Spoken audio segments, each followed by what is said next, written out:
Hoje é dia 4 de julho de 2022 e eu quero relatar aos irmãos que hoje, no momento em que eu estava acordando, eu escutei a seguinte frase: está acontecendo uma guerra. A Terceira Guerra Mundial começou. Além dessa frase, eu senti algo assim no meu peito, um aperto. E aí eu orei e pedi ao Senhor que me confirmasse na palavra se tinha sido Ele mesmo quem tinha falado comigo. Então o Senhor me deu Isaías capítulo 31, no verso 2 diz assim: todavia, também Ele é sábio e fará vir o mal, e não retirará as suas palavras, e levantar-se-á contra a casa dos malfeitores, e contra a ajuda dos que praticam a iniquidade. O verso 5 que diz assim: como as aves voam, assim o Senhor dos Exércitos amparará a Jerusalém. Ele a amparará, a livrará e passando a salvará. E também o verso 6 que diz assim: convertei-vos, pois, àquele contra quem os filhos de Israel se rebelaram tão profundamente. Eu recomendo que leiam o capítulo inteiro, mas, resumindo, a gente vê que o Senhor está irado contra um povo que não confia no Senhor, que confia nas obras de suas próprias mãos, que confiam em carros, em cavalos, mas que não confiam no Senhor. A gente vê que ele está irado contra esse povo, mas a gente vê também no verso 5 que ele irá proteger quem é um cristão genuíno, quem confia nele realmente, quem vive a sua palavra. E no verso 6, ele faz um convite ao arrependimento. Convertei-vos ao Senhor.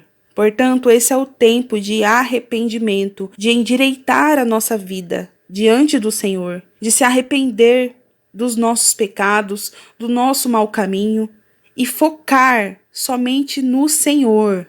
Ele me deu também Zacarias capítulo 8, que eu vou ler também só alguns versículos. No verso 2 diz assim: assim diz o Senhor dos Exércitos: zelei por Sião com grande zelo, e com grande indignação zelei por ela. Verso 7. Assim diz o Senhor dos Exércitos: eis que salvarei o meu povo da terra do Oriente e da terra do Ocidente. E no verso 23 diz assim: assim diz o Senhor dos Exércitos: naquele dia sucederá que pegarão 10 homens de todas as línguas das nações, pegarão sim na orla das vestes de um judeu, dizendo: iremos convosco, porque temos ouvido que Deus está convosco. O Senhor diz que livrará os seus. Ele fará a diferença entre cristão e cristão, né? Aqueles que se dizem cristãos, mas que não vivem a palavra do Senhor. E aquele que vive a sua palavra, que é genuíno. Eu entendi aqui que as pessoas verão essa diferença e vão querer estar perto desses, porque eles vão ver que Deus está com eles. Eu entendo que virá um juízo, uma correção contra o povo que brinca com a palavra de Deus, e que Deus vai fazer diferença entre os que são verdadeiros e entre os que não são. Assim diz o Senhor Deus a respeito de Edom: temos ouvido a pregação do Senhor, e foi enviado aos gentios um emissário, dizendo: levantai-vos e levantemo-nos contra ela para a guerra.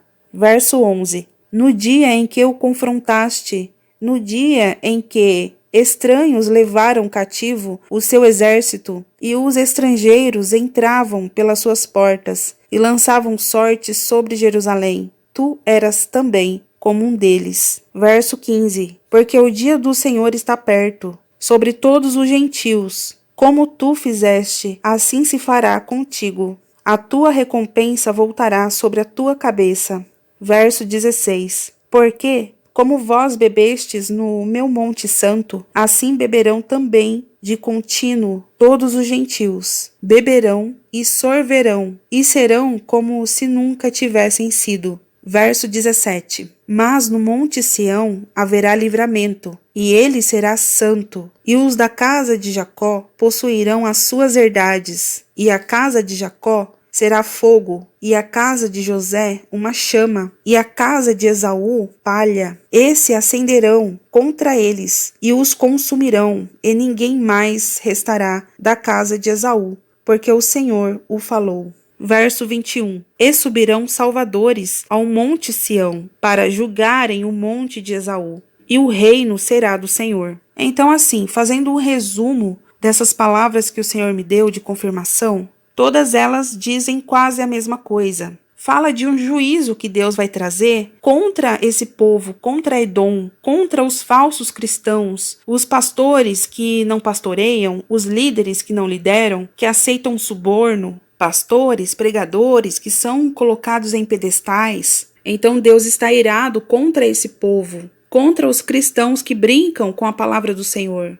que não têm zelo, que não têm temor. Mas a gente vê também que o Senhor livrará aqueles que amam verdadeiramente ao Senhor, que têm zelo e que têm temor ao Senhor.